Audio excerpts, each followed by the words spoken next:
네, 안녕하세요. 루루 채널의 루루입니다. 주말 동안에 이제 뭐 잭스몰 미팅이나 뭐 금리 인상 그리고 뭐 테이퍼링 이런 부분들에 대해서 파월이 얘기했던 부분들이 있는데 그 부분 좀 말씀드리고 기존에 가지고 있던 종목들 좀 어떤 식으로 좀 이야기가 있었는지 좀 리뷰식으로 좀 말씀을 드리려고 해요.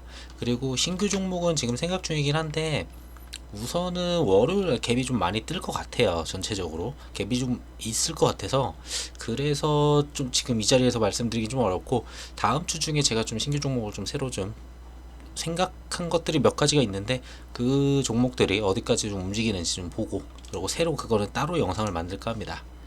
자, 그러면은 먼저 증시부터 보게 되면은 자, 금요일날 뭐 코스피다 코스닥 뭐 거의 수요일부터였나 목요일부터였나 좀 애매모호하게 겨우 버티는 식으로 이런 식으로 겨우 버티고 있었어요. 자, 그리고 미장 같은 경우도 목요일 넘어오면서 좀 약한 모습을 좀 보였었는데 금요일날 이제 그 잭슨홀 미팅에서 따로 특별하게 뭐 테이퍼링을 뭐 갑자기 뭐 이번 9월부터 실행을 한다 이런 내용이 없었거든요. 지수가 굉장히 밀렸던 거는 테이퍼링에 대한 이야기는 있었거든요. 테이퍼링은 할 거라는 거 누구나 알아요. 뭐 연말에 뭐 11월, 12월 이쯤 할 거라고 이제 생각은 하고는 있었죠. 근데 지수가 급락한 거는 갑자기 9월에 가능하다 이래 버리니까 갑자기 9월에 시작을 한다고 하니까 이제 충격을 받았었던 거고. 자, 근데 잭슨홀 미팅에서도 그런 이야기가 없었다 보니 다시 좀 미장 같은 경우에도 좀 되게 좀 많이 올랐죠. 지금 나스닥 같은 경우 1%대 그리고 러셀도 이제 2.8%대 이런 식으로 올라가면서 뭐 빅스는 거의 죽었고요. 자, 전반적으로 되게 좋은 그림으로 마무리를 했어요. 그리고 우려했던 불확실성을 갖다가 지금 불확실성을 지금 전부 다 해소를 했다라고 말씀을 드릴 수 있을 것 같아요. 자, 잭슨홀 미팅에서 파월에 그 입장 표명은 제가 지난주에도 예상을 해드렸는데 가능성이 좀 낮다라고. 아무래도 이제 어, 좀 여러 가지 기사를 통해서 봤을 때는 테이퍼링 가능성이 좀 낮지 않을까 당장은 했는데 그렇다고 베팅하기 좀 어려웠죠. 자, 결론은 어쨌든 나왔어요. 연내 테이퍼링 시작 가능이라고는 했어요. 이거는 예전부터 알던 내용이에요. 자, 근데 이걸 테이퍼링을 한다고 해서 금리 인상은 아니다라고 지금 선을 그어놨거든요.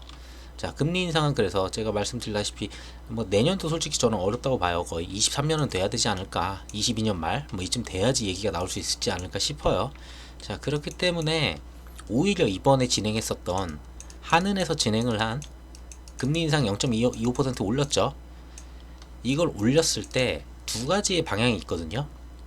금리를 인상을 시킴으로써 어, 환율이 떨어지고 그래가지고 외국인 유입이 더 들어올 가능성이 높아집니다. 자, 미국 같은 경우에 금리를 안 올렸는데 한국만 이제 금리를 올렸죠. 자, 이러면 외국인 들어올 가능성이 좀 더 높아지기는 해요. 하지만 이 금리가 올라감에 있어서 개인 투자자들의 투자 심리를 죽일 정도냐가 중요한데 제가 봤을 때는 0.25% 올린다고 개인 투자자 뭐 비투를 하시든 뭘 하든 그분들의 그 투자 심리를 죽일 정도의 수치는 아니라고 봐요. 그래서 주식시장에는 오히려 투심이 죽기보다는 오히려 외국인이 들어오는 좀 그런 효과를 보지 않을까라고 생각을 합니다. 자, 그리고 지금 이 내용 연내 테이퍼링 시작 가능하다. 이 내용은 원래 알던 거지만 잭슨홀 미팅에서 이제 확실하게 불확실성을 없애줬죠. 뭐 9월은 아니다라는 얘기죠. 자, 그러다 보니까 뭐 뉴욕 증시 이렇게 상승하고 좀 그림이 좀 좋아졌어요. 자, 그래서 월요일 날 좀 증시가 좀 괜찮지 않을까. 뭐 갭 떠서 시작을 한 다음에 뭐 살짝 죽일 수도 있겠지만 뭐 많이 못 죽일 거예요. 이 정도면은. 그래서 월요일은 좀 증시가 좀 괜찮을 것 같은데 그래서 월요일 지나고서 화수 정도 되면서 좀 봐야 되지 않을까. 그리고 중요한 거는 올해 전체를 봤을 때는 올해 하반기 남은 올해 같은 경우는 어쨌든 연내에 테이퍼링 한다고 했잖아요. 이번에 충격 먹을 때도 어느 정도 봤어요. 테이퍼링을 시작한다고 하면 어떤 식으로 지수가 움직였는지. 그렇기 때문에 올해는 전체적으로 좀 보수적으로 좀 진행을 해야 되고 종목을 제가 최대한 많이 안 늘리려고 하고 있어요. 좀 정말 괜찮다 싶은 거 아닌 이상은 괜히 종목을 늘려서 좀 리스크를 괜히 만드는 거여서 지금 보시면 이제 곧 9월이죠. 9월이면은 지금 8월인데 이제 9월이면은 9월, 10월, 11월, 12월 딱 4개월 남았거든요. 자, 근데 연내 시작한다고 했는데 제가 봤을 때는 제 추측이에요. 이거 한 11월 정도 예상이 돼요. 아마도 거의 9월 말, 9월 중 아니면 10월 들어가면 무조건 테이퍼링 얘기 나올 거예요, 또. 그럼 이때 또 한번 지수가 또 무너질 수 있거든요. 그래서 가능하면은 좀 종목을 좀 잘 선정을 해서 최소한의 종목으로 좀 이렇게 투자를 하면서, 그리고 테이퍼링 시작한다고 했을 때 지수가 많이 무너졌던 걸 봤죠. 그때를 좀 노리면서 저점에서 좀 매수할 수 있는 애들을 그때 싹 담는 그런 전략이 좀 좋지 않을까. 그래서 좀 큰 그림으로는 그렇게 보고 있습니다. 자, 그리고 종목별로 보게 되면은 한국전자인증이죠. 토스뱅크. 토스뱅크 관련 뉴스가 있어요. 토스뱅크 관련해가지고 뭐 근데 큰 건 없어요. 이번에 이제 출범을 한다는 거고.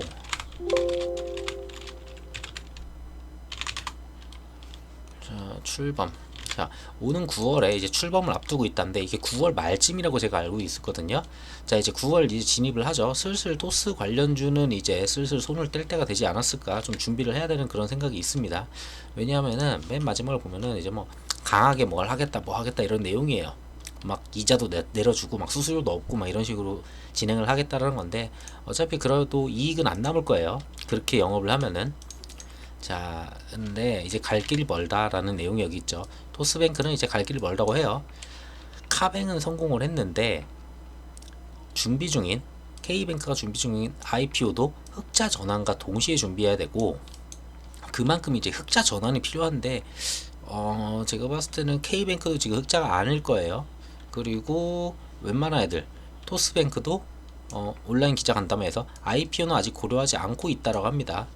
근데 뭐 증자 과정에서 IPO를 통한 대규모 자금 조달 방식이 열려져 있는 선택지라 이렇게 얘기를 했어요. 가능성은 있지만 아직은 고려하지 않고 있다. 그러니까 지금 얘기하는 거는 토스뱅크 관련주들이 움직인 이유는 카뱅이 되게 잘 됐었죠. 카뱅 가치가 굉장히 높아지다 보니까 우리도 저렇게 되지 않을까 그런 기대 심리였었고, 자 9월에 이제 출시를 하죠. 출범을 하죠. 얘네가 토스뱅크가 출범을 하니까 거기에 대한 기대감으로 지금 올라왔는데, 사실상 IPO 상장하지 않는다면은 지분을 갖고 있어도 전혀 의미가 없죠. 자, 얘 같은 경우는 지금 거의 이런 식으로 거의 꾸준하게 올라오긴 했어요. 지수가 안 좋음에도 불구하고 굉장히 잘 올라온 종목이죠, 바닥부터. 근데 뭐 과정들이 굉장히 좀 험난하긴 했어요. 이게 윗꼬리부터 해가지고 하루하루 움직임 폭이 굉장히 컸었거든요.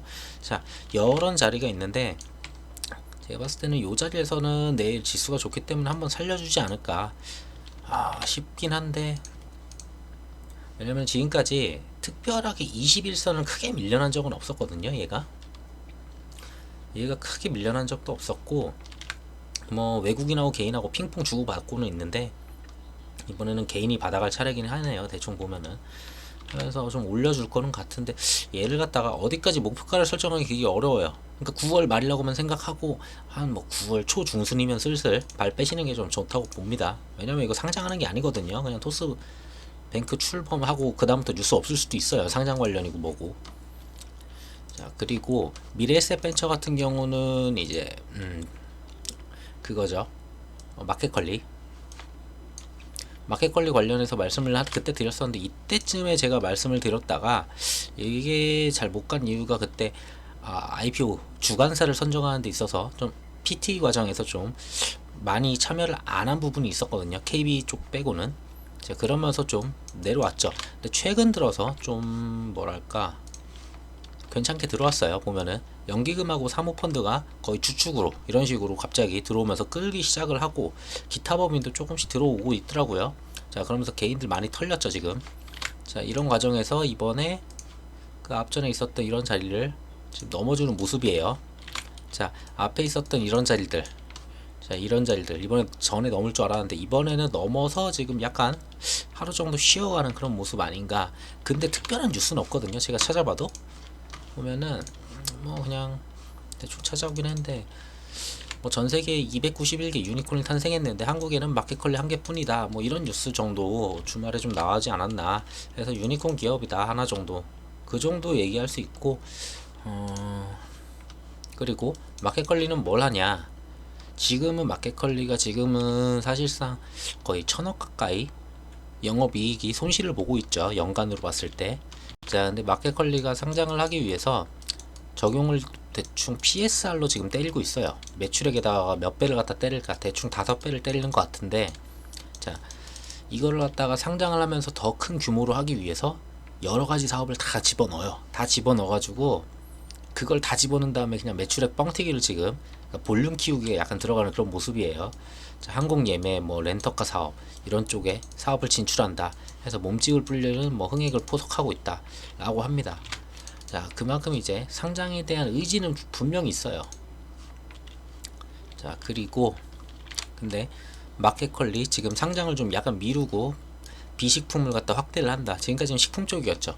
그러니까 여러 가지를 좀 늘려서 거래 규모를 이제 키워가지고 그 가치를 키우겠다는 거예요. 자, 예를 들어 지금 거래액이 제가 알기로 매출액이 지금 한 1조 나왔나 그럴 거예요. 작년에 1조가 나왔고 PSR을 한 5배를 때리기 때문에 한 5조 가치의 기업 가치로 상장을 할 수 있다라고 얘기를 했었거든요. 지금까지. 자, 근데 여기에다가 예를 들어 한 5천억을 갖다가 비식품으로 그냥 뭐 이익 하나도 안 보고 그냥 5천억만 그냥 가져오면은, 자, 이거를 갖다 똑같이 5배 때리면은 한 2.5조가 더 붙겠죠. 지금 기업 가치 키우기 지금 이걸로 들어갔고, 이거 이유는 상장을 좀 잘해보자 라는 그런 그림이에요. 상장 의지는 아직 뻔히 있다라는 건데, 이건 뭐 가져왔어. 이건 그 다음 내용에서 말씀을 드리면 될 것 같고. 자, 그래서 이번에는 좀 괜찮은 자리를 좀 넘어섰는데 다시 한번 좀 돌파를 하는지 좀 지켜봐야 될 것 같아요. 그래서 얘 같은 경우는 돌파를 하게 된다면은 뭐 특별하게 그렇게 뭐 매물대가 있어 보이는 그런 곳은 없어요. 의미 있는 숫자인 만원대. 자, 이 만원대 요 정도 한 번 정도 여기서 쉬어갈 수는 있겠죠. 자, 그러고 다시 한번 이런 고점 다시 한번 시도할 수 있는지 좀 보면 될 것 같습니다. 수급도 괜찮고, 지어소프트 같은 경우에도 비슷하죠. 내용은 어차피 적용받는 PSR은 제가 봤을 때는 5배고요 얘도. 근데 얘의 매출액은 전년도가 대충 3천억이 나왔어요.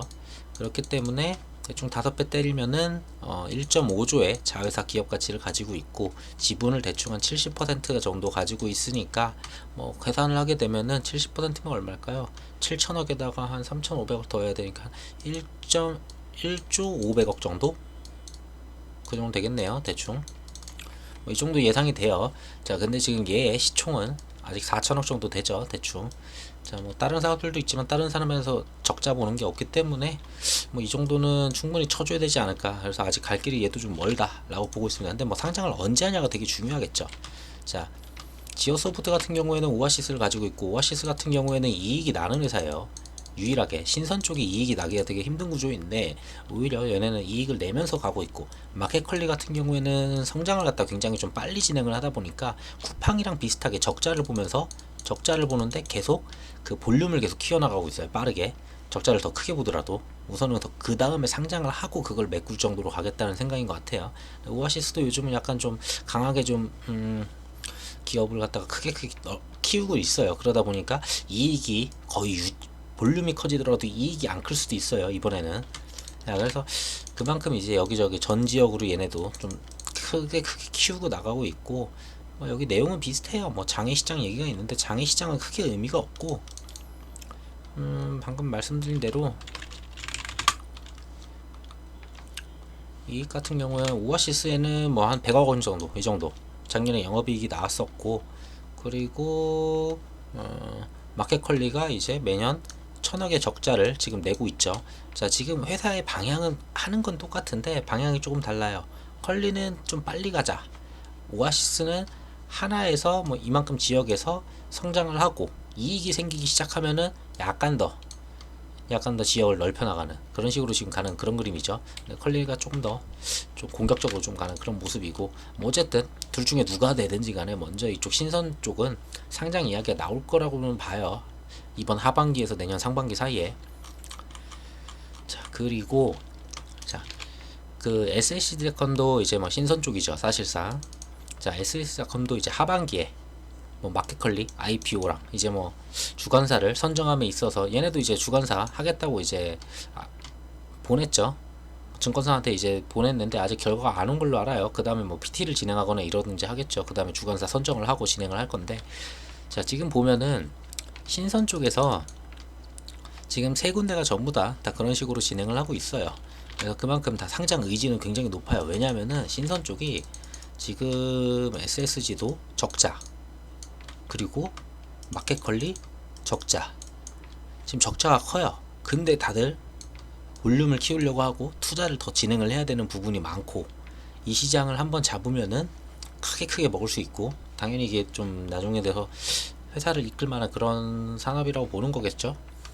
자, 그리고 오아시스만 지금 흑자긴 한데 뭐 매출액이 조금 적긴 하죠. 얘가 다른 애보다는 아무래도 흑자로 가려다 보니까 좀 약하게 하고 있는데, 그래서 얘네 셋 다 결국은 지금 다 돈이 필요하고 그 돈을 메꾸기 위해서 상장을 해야 된다는 거죠. 그래서 제가 봤을 때는 올해 하반기에서 내년 상반기 안에는 신선 쪽에서 IPO가 좀 강하게 나오지 않을까. 얘도 쟤도 다 같이 막아. 그래서 이 정도 말씀드렸고, 자, 그러고 이베이 쪽 어디였어 내가. 자, 이 기사를 가져온 거는 그거예요. SLC닷컴이 이제 상장을 한다고 했는데, 역시나 또 이마트 쪽은 뭐 매번 아니라고 하죠. 스타벅스나 이때부터 계속 얘기를 하고, 이베이 때도 얘기를 했는데 전혀 관계없다, 없는 사실이다, 뭐 사실무근이다 계속 얘기를 했는데, 자, 이번에도 SLC닷컴이 얘기했어요. 증권사에 보낸 거는 확인이 됐으니까 그걸 부정하지 못하죠. 증권사로부터 제안서를 아직 수령하지 않은 상태라고 합니다. 그래서 구체적인 상장 구조나, 이 상장 구조라는 게 뭐냐면은 SSG랑 이베이 코리아를 갖다가 합쳐서 상장을 할지 아니면 따로 상장할지, 이런 부분들, 그런 거 구조가 아직 정해지지 않았고, 자, 일정도 정해진 게 없다 라고 얘기했어요. 그리고 주관사가 결정된 후에 논의를 통해 결정될 것이다. 뭐 이거는 당연히 뻔한 얘기고, 그러니까 여기서 제가 알고 싶은 거는 간단해요. 어차피 하려고 하니까 증권사한테 이걸 보냈겠죠. 당연하죠, 그거는. 근데 아니라고 지금 얘기하는 것 뿐이고. 자, 근데 구체적인 상장 구조가 중요한데, 자, SSG도 자, 이마트 아래 있어요. 그리고 이마트 아래 이베이가 있어요. 사실상 얘를 갖다가 합쳐서 진행을 하거나 나눠서 진행을 하잖아요. 전혀 상관이 없어요. 이마트한테는 크게 상관없는 구조예요. 어차피 둘 다 상장을 하게 되면은 어차피 이마트의 그 지분 구조상 이익을 볼 수밖에 없는 거니까. 그래서 사실상 이 구조도 볼만은 한데, 이마트를 투자함에 있어서 크게 문제는 없다라고 말씀드릴 수 있을 것 같아요. 그래서 지어소프트 같은 경우에는 뭐 이제 최근에 보면은 뭐 요 며칠 외국인 조금 들어오긴 하는데 뭐 크게 의미는 없어 보여요. 우선은 이런 자리, 자, 여기를 지키는지 봐야 되겠죠. 앞전에 있었던 이런 자리들, 그리고 저점, 그리고 이번에 올라온 61선, 이 자리는 절대 깨지 말고 여기서 좀 올라가 주시기 싶고, 그리고 이번에 좀 지수가 좋다라고 하면은 제가 봤을 때 아무래도 다시 한번 요런 자리, 이 자리 이상에서 한 번 더 안착하는 그런 모습 보여줘야 되지 않을까 싶어요. 대략 얼마야, 27,000? 거의 한 28,000원 정도, 28,000 이상에서 좀 마무리를 하는 그런 그림이 줘야 되지 않을까 이제는. 그러면서 이제 3만원대 진입하는 그런 모습 한번 기다려 보겠습니다. 자, 그리고 이마트 같은 경우에도 보시면은, 이마트도 지금 굉장히 느리게 올라가요. 얘가 희한하게 저렇게 재료가 있고 뉴스가 있는데도 이마트에 사람들이 희한하게, 개미들이 관심이 없더라고요. 예전부터 이마트를 사신 개미들이 지치신 분들이 많은 건지 꾸준히 나갑니다. 계속 지금 보면은 뭐 연기금 꾸준히 들어오고, 사모펀드 꾸준히 들어오고, 투신 꾸준하죠. 보험 같은 경우는 이제 한번 들어오면 되게 오래 들고 가는 약간 성향을 좀 보이는데, 얘네도 거의 꾸준하게 들어오고, 외국인 거의 쉬지 않고 들어옵니다. 지금 수급으로 말하면은 진짜 이만한 종목이 없었어요. 자, 그리고 앞전에 있었던, 자, 이런 자리들, 돌파 못했던 자리들 지지했었고, 세 번이나 지지했어요. 이번에 지수가 좀 안 좋다 보니까 이런 모양이 나왔는데, 사실상 저는 지수만 좋았으면 그냥 계속 우상향으로 올라갈 것 같았는데, 자, 이렇게 세 번이나 지지를 하면서 모양을 냈고, 자, 내일 같은 경우 시원하게 이런 자리 넘어갈 거라고 봐요. 거의 앞전에서 지금 계속 못 넘기던 자리들이 있었거든요. 얼추 한 이 정도 자리 될 것 같아요. 이쪽 자리가 쓱 보면은 대략 이쪽 뭉탱이에요. 이쪽 박스, 이 뭉탱이들. 자, 요거 넘었으면은 그 다음부터는 좀 시원하게 갈 것 같습니다. 우선 요거 넘어서는 그 순간까지가 좀 걸리겠죠, 아무래도. 왜냐면 여기에 물려 있으시던 분들이 나오면서 계속 물량이 나오거든요. 그래서 이거 조금만 올려줘도 계속 개인 물량이 나오더라고요. 근데 뭐 그거는 상관없고 어차피 갈 애니까. 그래서 얘 같은 경우는 주봉으로 대충 보면 아직 갈 길이 멀죠. 주봉으로 봤을 때 이런 자리 20만원이네요. 딱 20만원 좀 안되죠. 자, 20만원 좀 안되는 자리, 요거 넘게 시작하면은 그 다음에는 좀 큰 그림을 봤을 때 별로 막히는 부분이 없어요. 한 요정도 보이네요. 요정도, 여기 정도 한 25만원대. 자, 그래서 얘는 내년 거의 상반기까지 천천히 가져가면서 보면은 어차피 스타벅스 이제 연결 재무로 들어왔기 때문에 재무도 좋아질 거고 뭐 특별하게 우려되는 부분은 별로 없네요 얘는. 그래서 그냥 그렇게 가져가시면 될 것 같고, 현대바이오랜드 같은 경우가 이제 좀 오래 걸렸죠 진짜. 지금 올라오진 않았지만 오래 걸렸다고 제가 말씀드리는 이유는, 자 이제 코로나가 계속되고는 있지만 코로나를 갖다가 이제 질병으로 생각할 거예요 좀 있으면은. 코로나 자체를 독감처럼 생각을 하면서 독감 걸린 사람이 10,000명이든 20,000명이든 상관이 없다라는 거예요. 치료만 해주면 된다, 약간 그런 생각이에요 지금. 해서 그걸 이제 위드 코로나라고 하죠. 코로나와 뭐 이제 함께 산다 뭐 이렇게 그런 얘기인데, 자 그걸 하려면은 백신 접종이 고령층은 90%, 뭐 성인이 이제 80% 정도가 된다면은 위드 코로나를 하겠다. 자 시기가 대략 언제냐면은, 제가 딴 데 기사에서 봤는데 대략적으로 여기 접종률이 있는데 보면은 40대 예약률이 이거고 뭐 70 몇 프로 이 정도 되잖아요. 그리고 뭐 30대 있고. 그래서 봤을 때 제가 봤을 때는 이게 언제더라? 10월? 10월 뭐 11월 이쯤 되면은 거의 저게 가능해 보였어요. 자 근데 위드 코로나로 간다는 게 뭐냐면은, 그러면은 일상생활을 하겠다는 거거든요. 이거 왜 이래 주스 왜 안 나와? 일상생활을 이제 하겠다라는 거고, 자 일상생활을 한다면은 당연히 마스크는 쓰고 다닐 수는 있어요. 마스크를 어디까지 쓸지, 아니면 백신 접종자한테 어떠한 우대를 줄지, 밖에서는 벗을 수 있을지 그런 건 몰라요. 자 그런 건 모르지만, 자, 앞전에 일했던 자리들 이번에는 이거 돌파가 좀 나오지 않을까 싶어요. 요즘 수급 자체가 조금 좀 달라지긴 했거든요 얘도. 자 일했었던 자리, 지금 일했던 자리, 지금 지지 하고 겨우 지지를 했다가 지수 무너지면서 결국은 박살 났었죠. 자 그러고 아직은 올려놓지 못했어요. 2만 1,000원 정도 되는데 2만 1,000원 위로 좀 약간 돌려놓고 다시 한번 또 여기서 지지를 받고, 자 올려놓고 여기 지지 받고 다시 올라가는 약간 이런 그림 상상을 하고 봅니다.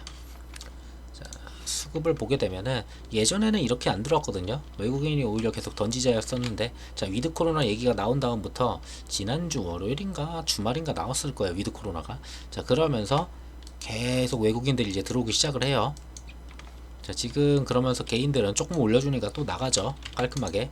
자 이게 어디까지 갈지 모르지만 위드 코로나 하게 되면은 당연히 마스크가 벗는 시기가 올 거고, 그럼 화장품 매출은 당연히 더 커질 거예요. 그리고 얘는 지금 2분기 실적을 보게 되면은 2분기 실적 또한 1분기 대비했을 때 굉장히 높게 나왔어요. 영업이익 자체는 굉장히 성장을 했죠. 근데도 불구하고 주가가 이러한 모습이고, 만약에 시장 상황만 여건만 좋아진다면 코로나라는 게 없어졌다라고 한다면은 솔직히 이런 주가 말도 안 되죠. 그래서 이거는 제가 델타 변이 나오기 전에 딱 말씀을 드리고 그 다음에 델타 변이 나와가지고 좀 아쉽긴 해요. 자 근데 어쨌든 이미 이거를 들고 계신다고 하면은, 제가 말씀드렸을 때는 2만원 선을 계속 안 깬다고 얘기를 했었는데, 그거 한번 깨질 때 이제 물을 타셨거나 아니면은 뭐 지금 정도도 솔직히 물을 타도 솔직히 전 상관없다고 봐요. 왜냐면 뭐 위에서 사신 분들 많을 거니까. 내가 만약에 수익률이 굉장히 나쁘다, 굉장히 막 마이너스 퍼센테이지가 좀 크다 하면은 솔직히 지금 2만원 선에서 지금 공방 치르고 있거든요. 이 자리면은 한번 정도 물 타도 괜찮다라고 보는. 왜냐면 위드 코로나 결과 나왔고 실적 봤고 그 다음에 뭐 할지 뻔히 보이죠. 회사 성장할 거 딱 뻔히 보이고. 그래서 그렇게 해서 좀 이거는 장기로 가져갈 수밖에 없지 않을까, 코로나 끝날 때까지 좀 그렇게 좀 보고 있습니다. 자 그리고 SK 바이오팜 같은 경우는 특별한 뉴스는 없어요. 계속 뭐 얘네 같은 경우는 특별한 뉴스가 있기가 힘들고, 자 나온 뉴스는 뭐 올해 엑스코프리, 그러니까 그 뇌전증 약이죠 얘네가 만든 거. 자 근데 중국 판권 기술 이전, 자 중국 판권과 그리고 기술 이전 같이 해가지고 중국 지역 진출이 뭐 기대된다. 그리고 상장 후에 뭐 1년이 경과되었으나 아직 활발한 파이프라인 도입이 없어 향후 파이프라인 도입 품목에 따라 추가 신약 가치 재평가도 가능할 것으로 보인다라고 하는데, 이거 전부 다 이거는 뭐 이 연구원의 그냥 말이죠. 자 어쨌든 지금 뭐 결과 나온 게 없어요. 사실상 제가 봤던 거는 이제 하반기쯤에는 이제 일본 쪽 이제 마일드스톤이 뭐 진행이 된다거나, 그리고 빠르면은 중국이 올해 안에 좀 내용이 나온다거나 아니면 내년 상반기 정도, 거의 한 1년 가까이 보고 좀 이렇게 본 건데 아직은 당연히 내용이 없었고, 오히려 얘 같은 경우는 지수를 좀 많이 따라다니고 있고, 그리고 연기금이 방어를 좀 잘해주고 있죠. 얘 같은 경우는 보시면은 연기금이 지금 이거 외에도 지금 아래로 계속 보시면은 계속 꾸준히 들어오면서 외국인이 그렇게 팔아서 밀려고 해도 연기금이 방어를 다 해주는 약간 그런 모습이에요 지금. 웬만한 다른 기관들도 그렇게 방어를 안 해줘요 지금. 연기금 혼자 다 하고 있지. 보시면은 기관이 23만인데 거의 연기금이 18만이죠. 거의 혼자 다 하죠. 자, 개인도 나가고 외국인도 나가는데 그거 다 받아줍니다, 얘네가. 자, 그러면서 어쨌든 받아주고는 있고 12만원을 좀 유지를 계속 했었으면 했었는데 어쨌든 12만원 지금 12만원이라보다 이런 자리죠. 11만 8천원 정도? 뭐 앞에 있었던 이런 자리들, 요런 자리를 지지를 했었는데 이런 거 지수가 나빠져서 이건 어쩔 수가 없었어요. 깨버리는데 이건 뭐 어쩔 수가 없죠. 이렇게 깨버리는 모습이었고 이렇게 깼고, 근데 다시 한번 올려서 어쨌든 차트 위로 다시 살려놨으니까 얘는 지수가 또 좋아지면은 같이 올라갈 수밖에 없으니까 뭐 그렇게 보시면 될 것 같아요. 워낙 대형주여서 내용도 지금 특별한 건 없고요. 자, 손오공 같은 경우에는 제가 좀 같이 이야기를 좀 하는 그쪽에서 얘기를 좀 먼저 드리기는 했어요. 차트상 되게 좀 애매하기도 했고 수급상 되게 애매하기도 해서 이거는 좀 비중 축소하면 좀 좋아 보여서 말씀을 드렸었고, 근데 그거는 이제 제가 평상시에 뭐 장중에 좀 말씀드릴 수 있는 그런 부분들이어서 좀 그랬고, 자 보시면은 최근에 외국인이 들어오는데 솔직히 이거 신뢰를 전 못하겠어요. 언제 또다시 이만큼 다 그대로 버리고 나갈지 몰라요. 자, 왜냐면은 앞전에 이런 자리를 깨지 않았으면은 외국인이 들어오면 다시 한번 신뢰를 해보고 믿어볼 만한데, 자 이런 자리를 지수가 밀렸으니까 깰 수는 있겠죠. 다른 종목도 깼으니까. 자, 근데 외국인이 먼저 그렇게 깨고 나갔다는 거고, 근데 나름 자리는 좋아요. 지금 보면은 앞전에도 이렇게 박스권, 박스 하단으로 되어 있는 이런 부분들, 이 하단으로 되어 있는 이런 부분들 다시 한번 이렇게 지지하고 어쨌든 올려는 놨는데, 디즈니 플러스나 저출산 내용이 나와도 크게 움직이지는 않는 모습이에요, 아쉽게. 자, 그래서 얘 같은 경우는 디즈니 플러스 내용은 계속 뭐 11월 얘기는 계속 있습니다. 계속 뭐 11월에는 뭐 나간다 이런 식으로 얘기는 있으니까 크게 이걸로 재료를 갖다 삼아서 갈지는 좀 더 지켜봐야 될 것 같네요. 자, 그렇게 보시면 될 것 같고, 뭐 수급을 외국인이 들어오지만 이거 예전에 제가 봤었던 거는 얘네들이 앞전에 물려있던 물량이 많았다고 했는데, 얘네들이 희한하게도 좀 이런 식으로 하락을 하면서 물량을 덜어냈죠. 이런 식으로 뉴스, 말도 안 되는 뉴스 한 번씩 띄워가지고 윗꼬리 만든 다음에 자기들은 다 여기서 나가고 그러면서 도망을 좀 많이 치는 종목이에요. 그래서 더 이상은 얘네를 믿기가 좀 어렵다고 말씀을 드리는 거고, 자 얘네가 만약에 재료를 갖다 확실하게 만들 수 있다고 하면은 이런 자리에서 도망을 갔겠냐라는 걸 저는 좀 생각을 해봐요. 도망가기보다는 오히려 어떻게든 살려가지고 올려놓지 않았을까 싶고, 자 다음에 이제 코나아이인데 얘는 전에 말씀드렸던 게 이제 이런 갭 부분까지 좀 내려와서 한번 갔다 오지 않을까라고 했는데 지수가 워낙 안 좋았었죠. 안 좋아서 이렇게 떨어지면서 여기 있었던 이런 갭 부분들 전부 다 메꾸는 그런 모습입니다. 갭 부분 전부 다 메꿨고, 그래서 갭도 다 메꾸고 지금 차트가 저는 좋아 보여요. 오히려 이러면은 자 이런 자리에서 좀 내용 좀 좋아서 뭐 기본소득 얘기가 나오든 뭐가 나오든 좀 좋은 방향으로 좀 가지 않을까 싶은데, 얘네는 뉴스가 딱히 없었던 것 같아요. 제가 봤을 때 보자. 없었네요. 얘네는 특별한 뉴스가 없어서 우선 차트 관점에서는 오히려 이렇게 정확하게 갭도 다 메우고 왔고, 그러고 여기서 다시 한번 지지를 좀 하는 그런 모습이고, 여기서 다시 한번 올라가지 않을까 좀 싶어서 나빠 보이지도 않고, 연기금도 최근에 조금씩 입질하고 있어요. 그러면서 기관도 최근에 좀 많이 들어왔고, 그래서 괜찮아 보입니다. 그래서 얘도 좀 그냥 좀 더 볼게요.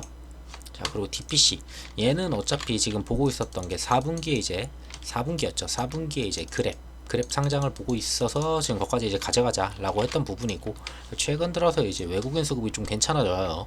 약간 냄새가 나요. 뭐 예전에도 이렇게 일방적으로 있긴 했었는데 이거는 이제 실적 때였죠. 그래서 윗꼬리 만들고 도망치는 약간 그런 모습이었고, 근데 이번에는 4분기까지 그래도 조금 시간이 조금 있는데 벌써 들어온다라고 보기엔 좀 어려운데, 어디 갔어? 자, 지금 나노젠 관련주들이 있죠. 나노젠으로 해가지고 이제 코로나 백신 개발 중인 건 아실 거예요. 자, 근데 이 나노젠에 대한 가치가 있는데, 스틱 2017년도에 스틱한테 2억 불 밸류에 최초로 2천만 불을 갖다 투자를 받았어요. 2천만 원 얼마야? 2억, 20억, 200억. 한 200억 되네요. 근데 17년도에 200억이면은 지분 되게 많이 받았을 거예요. 이때 200억이고, 자, 그리고 그 다음에 2019년도에 뭐 넥스트 사이언스 이쪽 뭐 해가지고 이쪽을 여러 군데를 통해서 또 2천만 불을 했어요. 자, 얘네들 다 더해서 2천만 불이고, 스틱 혼자서 2천만 불이었죠. 자, 근데 제가 봤을 때는 그러면은 스틱의 지분이 굉장히 높은데 희한하게 넥사이언스 이쪽은 굉장히 잘 갔죠. 얘네 시가총액이 조 단위가 넘는 걸로 알아요. 볼까요? 보면은 자, 얘네가 시가총액이 지금 최근에 좀 빠져가지고 이런 식으로 빠져서 뭐 1조 1000 정도 되는데 뭐 지분도 제가 찾아봤을 때는 거의 얘네가 한 10%대 가지고 있고 스틱이 거의 10%대 근처를 가지고 있는 걸로 제가 봤거든요. 근데 그거는 제가 정보를 갖다가 그 안에 데이터가 안 나와요. 다트 안에 데이터가 그것까지는 안 나오다 보니까. 근데 다른 걸로 봤을 때는 그 정도 보여서 큰 차이가 없는데도 희한하게 이런 종목은 그렇게 해서 끌고 가고 DPC가 좀 아직 안 끌고 갔죠. 그런 걸로 한 번 정도는 뭐 재료를 만든 거나 아니면은 뉴스를 하나 제대로 띄워가지고 지분율 이런 걸 같이 띄워준다거나 하면은 한번 시원하게 갈 수 있겠죠. 그 뉴스를 누가 띄울지 아니면 띄울지 안 띄울지 몰라서 그런 거고 뭐 이래서 얘 같은 경우는 꾸준히 지지 잘 받고 있고, 자, 앞에 있던 이런 자리들 나쁘지 않아요. 바닥 지지했었던 그런 자리들 지지 굉장히 잘했죠. 어쨌든 간에 뭐 무너지는 듯 했지만 전부 다 지지를 해왔었고 지수가 빠져도 이것만큼은 지켜온 그런 모습이에요. 그래서 얘는 지금 굉장히 바닥권이라고 다시 한번 볼 수 있겠어요. 시기상으로 봤을 때도 시기상 이제 4분기 얼마 안 남았죠. 그래서 얘도 좀 괜찮아 보이고 이제는. 자, 아가방 컴퍼니 얘는 이제 저출산이죠. 얘도 진짜 바닥을 다 찍고 왔네요. 보면은 얘 같은 경우도 사실 여기까지 이렇게 무너뜨려야 된다 싶어요. 어떻게든 살려가지고 좀 차트를 이쁘게 만들어 놨어야 되는데, 근데 지수가 다들 이땐 안 좋아서 이렇게 깨지는 그림은 다 좀 있어요.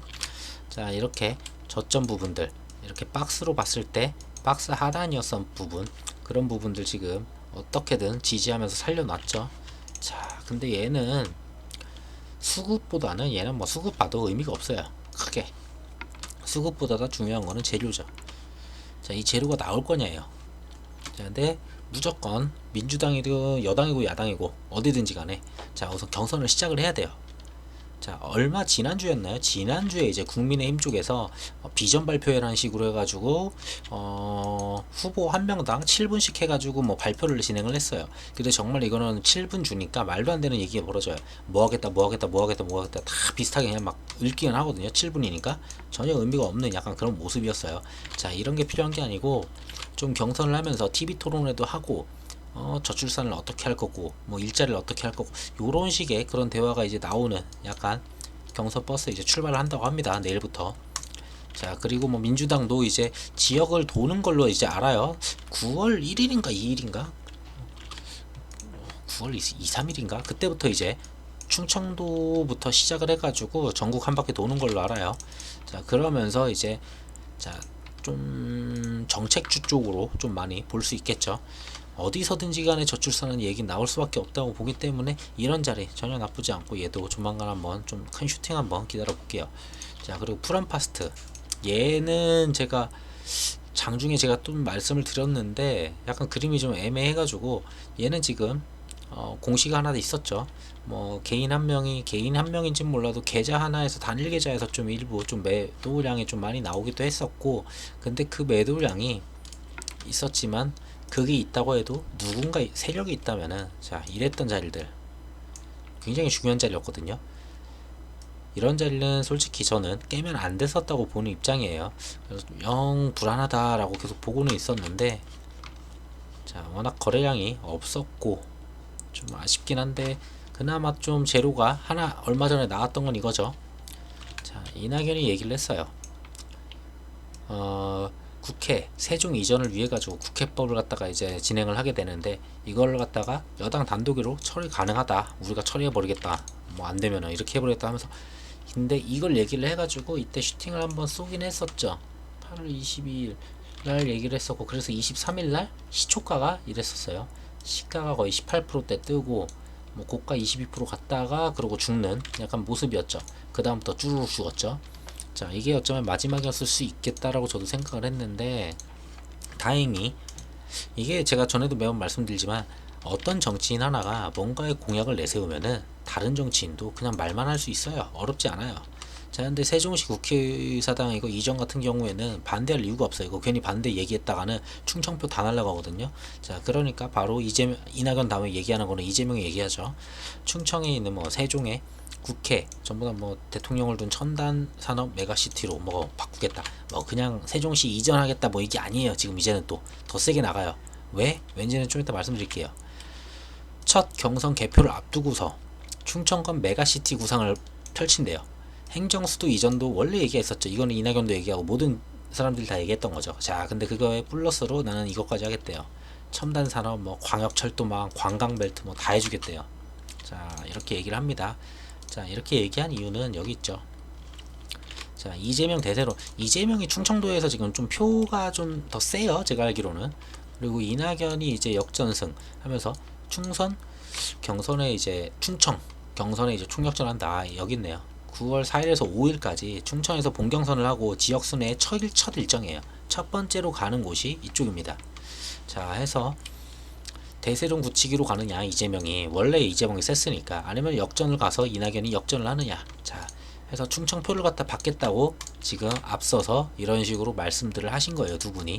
자, 어쩌면 이게 마지막일 수도 있어요. 이 충청 9월 4일 5일이 지나면은 어쩌면은 그 다음은 재료가 나올 수도 있겠지만 좀 쉬어갈 수도 있어요. 그러면은 이미 차트 다 뭉개져서, 사실상 지금 이거 약간 뭉개졌거든요.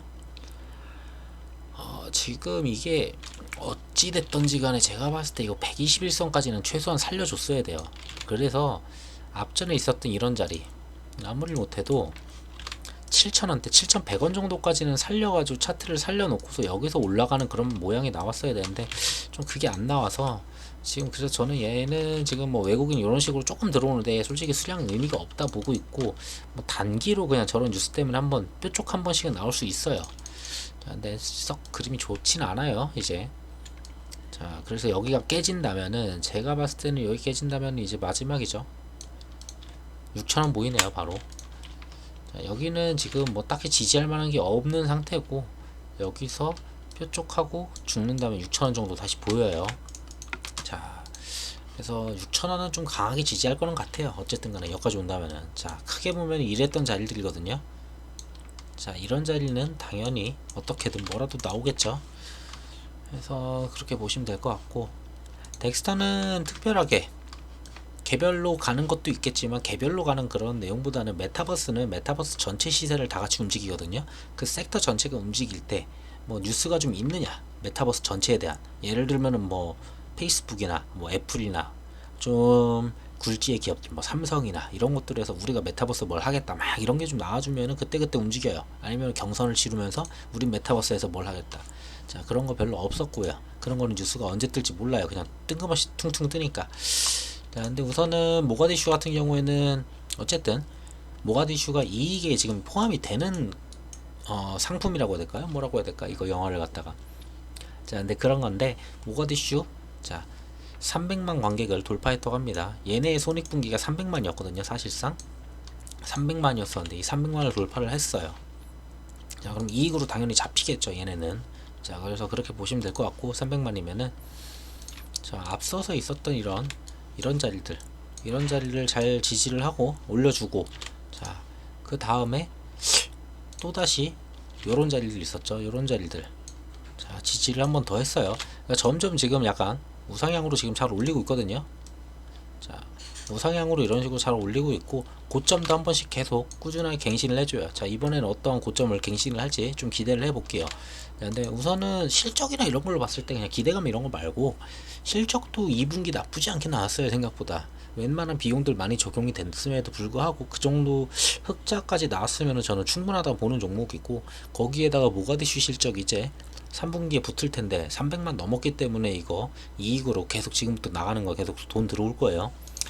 전혀 나쁘지 않다 라고 보는 그런 입장이고, 자, 해서 얘는 요런 자리, 지금 현재 요런 자리, 지금 못 넘기고 있는 이런 자리들 있죠. 꾸준하게 한 13,300원대 지금 요 자리인데 계속 찔러보기는 하고는 있어요.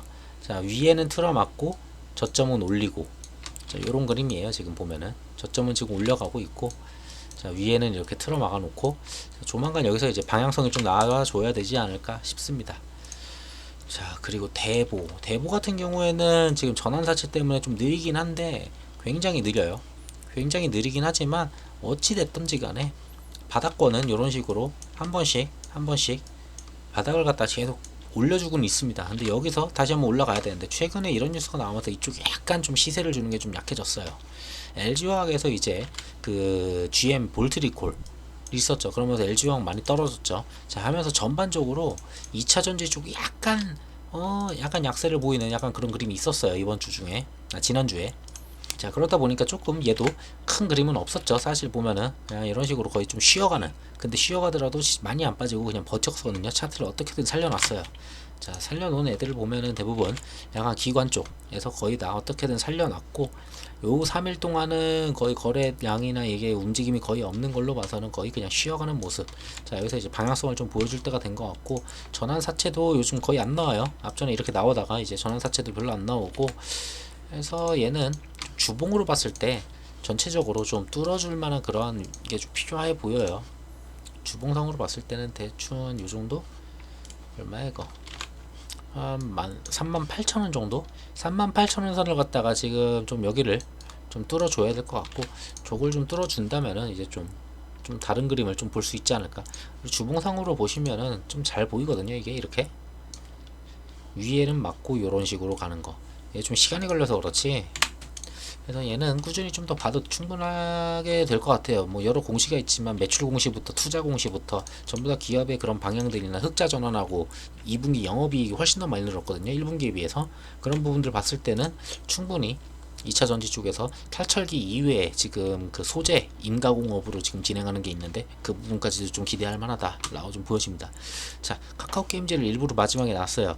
지금 얼마 전에 좀 수급이 붙으면서 좀 그림이 좋게 나왔죠. 얘 같은 경우는 왜 이렇게 올라왔느냐 보면은 불소2예요. 불소2라는 NC소프트 게임이 있는데 이게 좀 강하게 와서 매출 1위를 건드리지 않을까라는 그런 우려를 했어요. 근데 이 불소2가 거의 망했죠. 이게 망해도 이렇게 망할 수가 없어요. 보통 망해도 이렇게 망하면 거의 회사가 망하거든요. NC가 거의 망하는 수준일 거예요 지금. 근데 저는 NC가 더 망할 수도 있다라는 약간 그런 그림을 보고는 있어요. 지금 아직 얼마 안 빠졌죠. 왜냐하면은 NC 먼저 말씀을 드릴게요.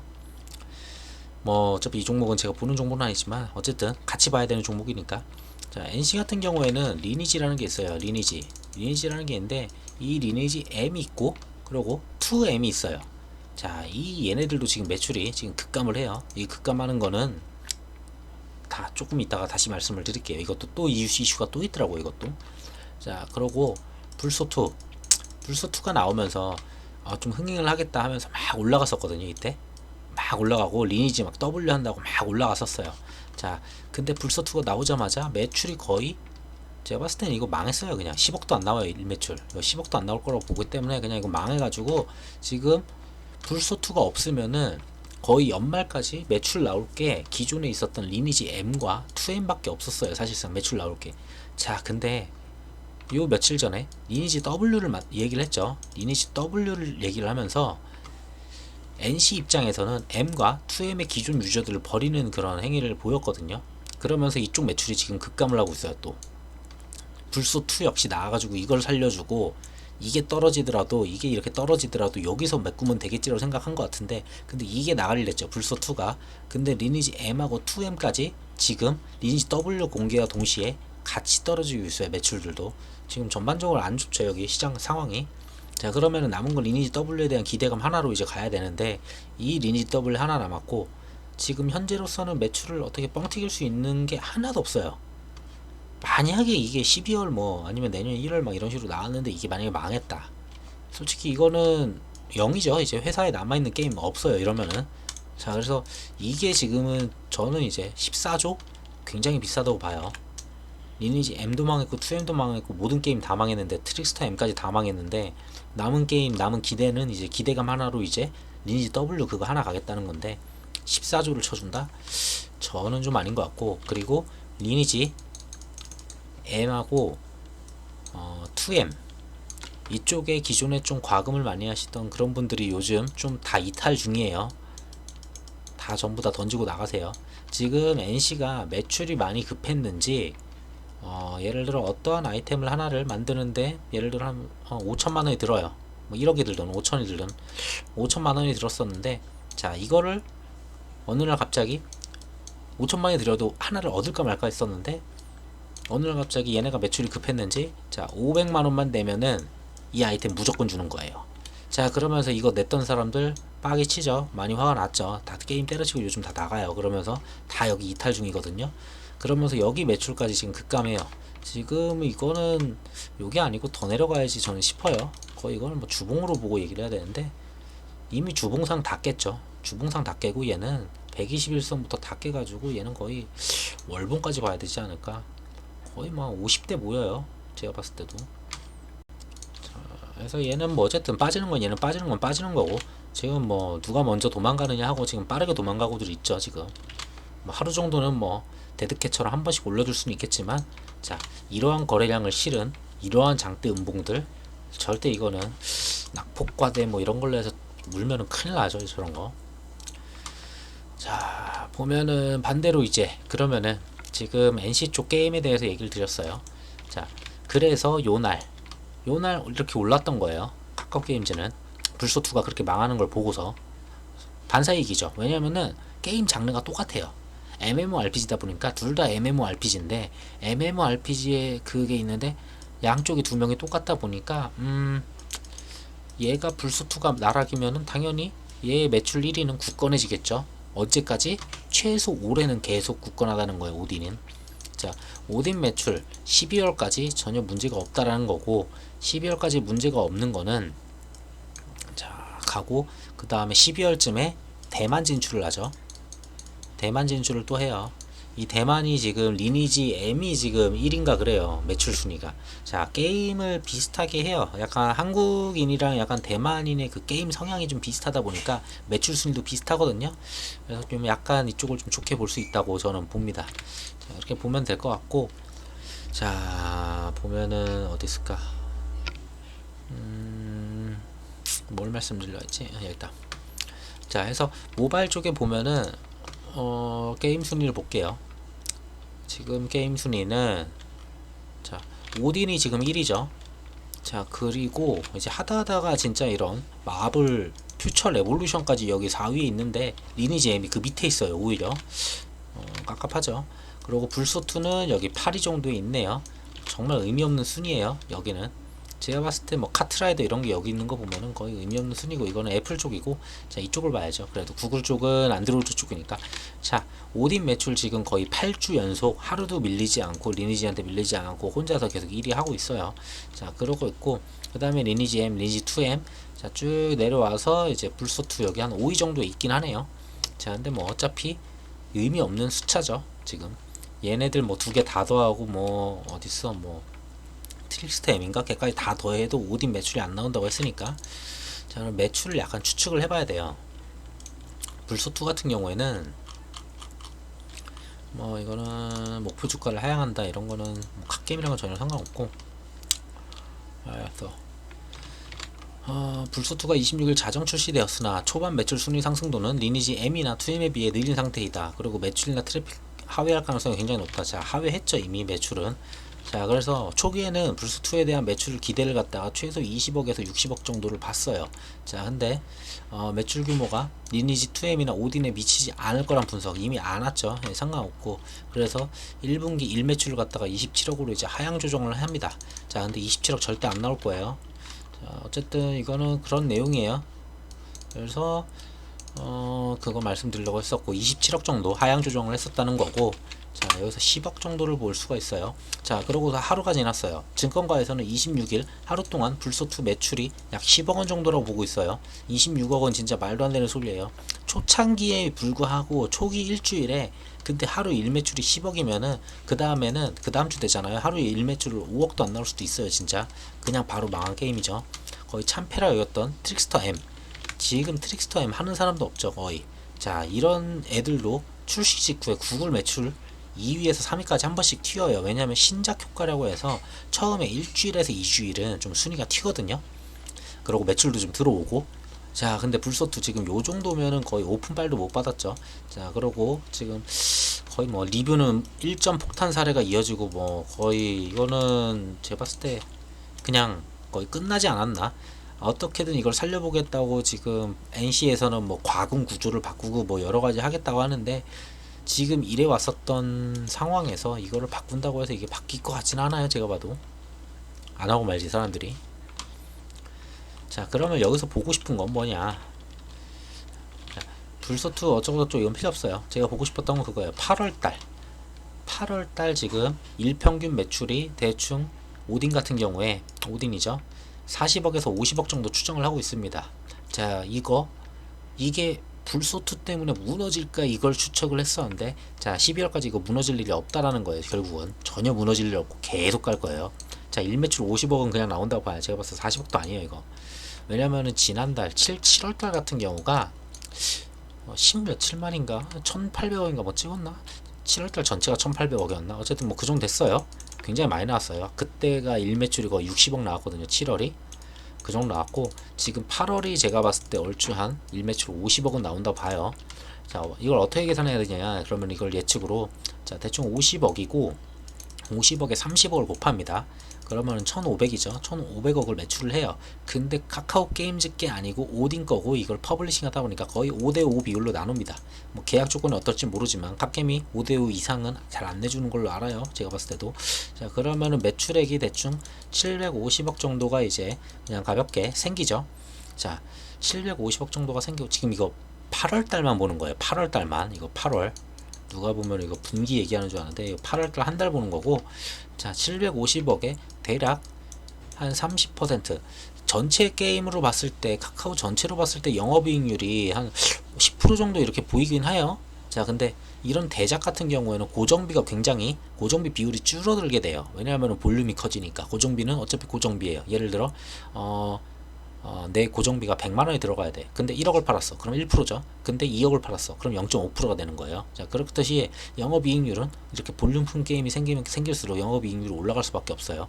NC의 리니지를 봤을 때 대략 30% 정도 이 게임에서 나오지 않을까. 30에서 40% 수준 보고 있습니다. 못해도 이 정도 전 보여요. 자, 이걸 갖다 그대로 곱해주시면 돼요. 30% 곱하면은 얼마야? 10%만 하면은 75억이니까 150억에다가 225억 정도 되겠네요. 225억. 자, 225억 정도 그냥 남는 거예요. 한 달에. 자, 무난하게 그 전달 7월달 더 많이 했겠지만 무난하게 그냥 3개월만 곱해볼게요. 어차피 다음 달도 거의 이 정도 나오니까 뭐 그 전달이 더 잘했으니까 이거보다 높을 거예요. 그냥 보수적으로. 자, 하면은 대충 한 750억 나오죠. 자, 네이버에 가셔서 네이버 재무제표 이쪽 들어가시면은 3분기 추정액이 나와요. 거기 보시면은 재무상 카카오 게임즈 같은 경우에는 3분기 추정액이 제가 알기로 한 750억에서 800억 영업이익이 나오거든요. 자, 근데 그거는 제가 봤을 때 적어요. 이번에 거의 1000억 저는 찍을 거라고 봅니다. 3분기만 영업이익만. 자, 왜냐면은 불스2가 잡아먹었을 때 이게 750억 정도라고 걔네들은 말을 했어요. 근데 저는 오딘 매출 하나만 750을 받고, 전년도 3분기를 봤을 때 전년도 3분기 영업이익이 제가 기억하기에는 한 212억이었나 200억 정도가 나왔거든요. 두 개만 더 하면은 이미 950억, 거의 1000억 나옵니다. 자, 3분기 1000억이 나오고, 반대로 하나 더 보셔야 되는 거는, 제가 이거 네이버는 그냥 굳이 안 틀었어요. 귀찮아서. 자, NC 같은 경우에 보게 되면은 NC 또 3분기 추정 매출이 나와요. 자, 근데 그 불수가 잘 됐을 때로 지금 얘네들이 계산을 해놓은 거예요. 아까 보셨듯이 불수 1매출 거의 뭐 20억에서 60억 받던 그걸 다 포함시킨 거거든요. 그렇게 했을 때 3분기 영업이익이 뭐 1500억 정도 나온다라고 합니다. 자, 이거 헛소리죠. 얘네도 무너져요. 어쩌면은 NC랑 이번에 갓게임이랑 3분기 영업이익이 거의 더 비슷비슷하게 나올 수 있어요. 자, 시총 14조 얼마짜리랑 시총 5조짜리가 지금 비슷하게 나온다는 거예요. 그리고 중요한 거는, 게임이 되게 재밌는 게 뭐냐면은, 게임이나 엔터나 정치, 이게 되게 재밌는 거는, 게임이나 엔터 같은 경우에는 게임이 출시하거나 노래가 나오거나 영화가 나오거나, 이거는 외인이나 기관이 그 전에 그 반응을 몰라요. 어떻게 될지도 몰라. 그렇기 때문에 막 투자를 먼저 해놓기도 애매해. 그러니까 NC도 이제 게임 나온 다음에 이탈이 그렇게 나오는 거예요. 갑자기 나오고 나서 보니까. 자, 그만큼 애매하고, 얘네들은 한 번에 커요. 성장도 한 번에, 하락도 한 번에. 그러고 엔터도 뭐 이제 약을 한다거나 되게 많죠. 뭐 엔터사에서 약을 한다고 그런 것도 많고. 자, 그리고 정치 같은 것도 이제 사람 하나 믿고 가다 보니까 그 사람이 뻥날 수도 있고, 그렇게 되면은 나락을 간다거나 막 말도 안 되게 튄다거나. 자, 약간 그런 쪽에 성향을 갖고 있는 그런 거고, 게임 같은 경우에는 보시면은 한번 게임이 잘 되면은 오딘에 돈을 많이 썼잖아요 사람들이 이제. 그러면 얘네가 할 수 있는 거는 다음에는 오딘 2가 나올 수 있죠. 그러고 오딘 똑같이 레볼루션이 나오겠죠. 자, 그러고 어차피 해외는 대만 똑같이 나가요. 그냥 대만 진출할 거고요. 뭐 쭈쭈쭈쭈 했던 데도 진출 똑같이 하겠죠. 자, 그러고 마지막으로 리니지 했듯이 오딘 월드, 오딘 W 이런 식으로 또 만들 수 있어요. 자, 이런 식으로 가능하다는 거. 지금 그래서 이 주가를 저는 볼 필요가 없다고 보여요. 우선 그래도 차트 봐야 되겠죠. 자, 전에 제가 말씀드렸던 요 자리, 누군가가 거래량을 터치들면서 요런 갭을 만들었어. 그런 자리, 그거를 지켜주는 약간의 거래량 빠르게 올라왔죠. 자, 올라가나 싶었는데 못 올리고 하다가 결국은 터트렸죠. 그러면서 시원하게 나름 거래량 좀 터지면서 장대로 앞서 있었던 21선 거의 지금 돌파를 시켜놓고 지금 21선 안착까지 어떻게든 이번에 좀 많이 빠지긴 했어요. 이날 금요일이었죠. 금요일날 좀 웨인이 좀 많이 던지면서 빠지긴 했는데 뭐 어차피 재료상으로는 전혀 우려할 게 아니어서 그냥 알아서 가지고 놀다가 하겠죠. 뭐 얘가 좀 올라와서 제가 봤을 때 5일선까지는 터치를 할지 모르겠어요. 5일선 터치할지 안 할지 모르지만 터치를 해준다면 고맙겠죠. 마지막으로 한 번 더 기회를 주니까. 자, 근데 지수가 좋아서 올라간다면은, 자, 이 음봉을 먹는 양봉을 하나 더 그려준다면 좀 그림이 좀 괜찮다고 봐요. 그러면서 조만간 이제 골든 크로스가 나올 수 있는 그런 구간이거든요. 여기서 상승만 좀만 이루어준다면은. 자, 그러면서 요런 구간, 앞전에 있었던 요런 구간이죠. 돌파 못했던 자리, 이런 자리들. 자, 그런 자리들 앞에서 지금 놀고 있어요. 지금 그런 자리들 앞에서 얘 때랑 거의 비슷하게 이런 식으로 움직임을 하는데, 자, 저점을 계속 올려가면서, 자, 여길 틀어막고 이런 식으로 간다면은 조만간 뭐 하나 매출 관련, 뭐 추정 매출 이런 게 이제 조만간 뜰 때가 됐거든요. 불소가 저렇게 망했으면은 이제 추정 매출이 더 높게 나오고 이익이 더 높게 나온다, 이런 추정 매출을 어디선가 뉴스를 제대로 좀 뽑아올 때가 됐어요. 그러면서 목표가를 갖다 상향 조절하거나, 왜냐하면 NC 목표를 갖다 하향 조정했잖아요. 걔네가 하향이라는 거는 얘네가 상향이 될 수밖에 없어요. 걔네가 이거를 원래 뺏어갈 거라고 당연히 생각하고 계산을 해놨는데, 증권사에서는, 자, 그걸 못 뺏어왔으니까 얘네는 당연히 상향 조정이 되겠죠. 그런 뉴스가 뜬다거나 하면은 여기서 한번 슈팅 나오겠죠. 자, 그러면서 이게 뭐 어디까지 갈 거라는 저도 몰라요 사실. 그냥 이거는 제가 봤을 때는 올 12월 하반기까지는 그냥 가지고 가면은 그냥 무조건 먹는 게임이 되지 않을까, 저는 그렇게 봐요. 자, 우선은 대충 이런 자리 있네요. 한 95,000원 정도 이런 자리, 그 다음에 의미 있는 자리 10만원, 95,000원에서 10만원 약간 공방 때리겠죠. 이렇게 또. 자, 그렇지 않을까. 그러다가 거기서부터는 누가 받아가면서 이제 올릴지는 좀 봐야 될 것 같습니다. 자, 그래서 카켄 같은 경우는 이런 이슈들이 있어서 좀 지금 상황이 좀 하반기 상황이 되게 좋아졌고, 하반기가 끝나면서 바로 대만 진출을 하게 되면서 대만에서 지금 매출 1위인, 어디 갔어? 대만 매출 1위죠. 리니지 M. 지금 대만 매출 1위, 대만 매출 2위였어요. 자, 한국도 오딘 나오기 전까지 이런 그림이었죠. 근데 오딘이 2위로 올라갔죠. 게임 성향이 지금 얘네랑 한국이랑 비슷하다고 말씀드리는 거는, 여기 있는 매출 이 두 개 진출만 하면 오딘 진출과 동시에 모두 다 가져올 수 있다는 거예요. 지금 국내만 해도 저 정도로 뽑아오기 때문에.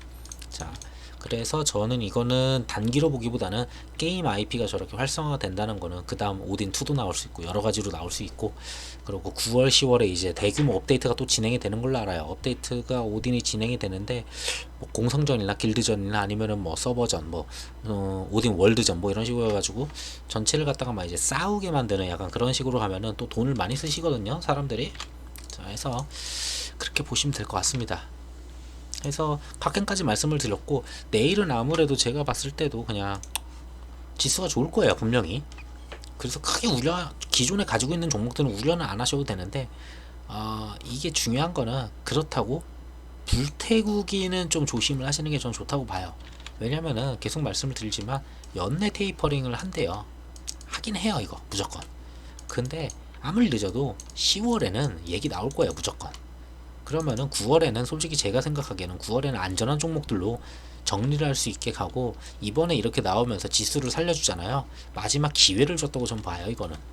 차라리 이 기회 때는 뭐 많이 살려주는 9월 한 달 동안에는 이것저것 좀 정리를 하면서 약간의 현금 비중을 높여놨다가, 이런 테이퍼링 10월 11월에 얘기가 나오면은 많이 하락하는 종목들 주워 담으셔도 그때 늦지 않거든요.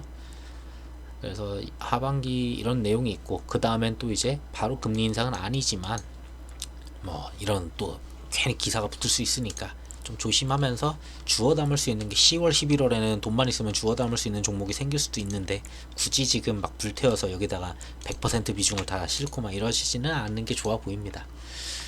그래서 이 정도로 말씀을 드리고 네.